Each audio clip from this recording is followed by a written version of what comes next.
Hi, my name is Bina, and I'm a nutritionist for the ACL Grant Virtual Smart Living Initiative at the New York City Department for the Aging. I wanted to share with you some tips on how to conduct live cooking demos based on the tips that my team and I gathered from our experiences.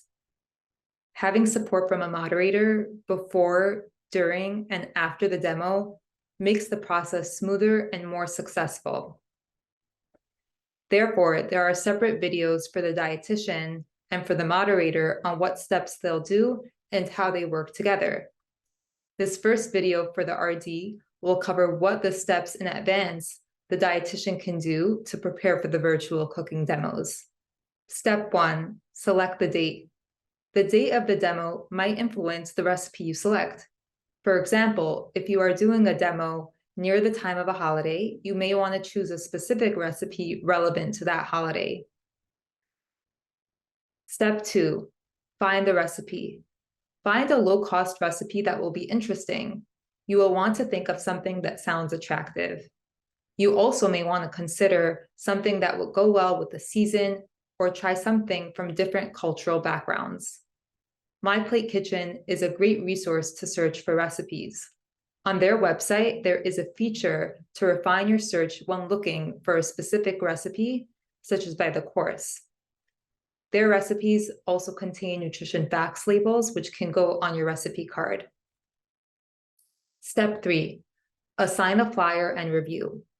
The moderator should create the flyer. Once finished working on the flyer, you should review it to check that the information listed on the flyer is correct, that the flyer looks attractive, and that the link is clickable. Step 4, distribute the flyer. You will want to do this well in advance so centers will be able to mark the date of the demo on their calendars.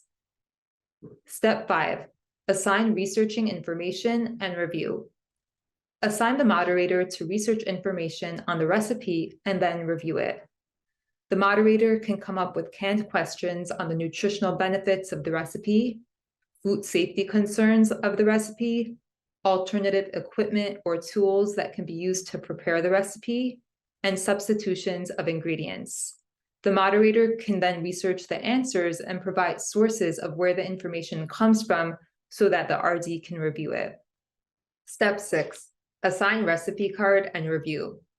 Assign the moderator to work on the recipe card, including the ingredients of the recipe and the directions on how to prepare it, and then review it. Step 7, watch past demos. If this will be your first time conducting a live cooking demo, watch recorded demos to learn the skills on how to conduct one. Thanks for watching this first video for the RD, which covered the steps the dietitian can do in advance of the demo. See you in the next video where we'll cover what steps the RD can do 1 to 2 days before the demo.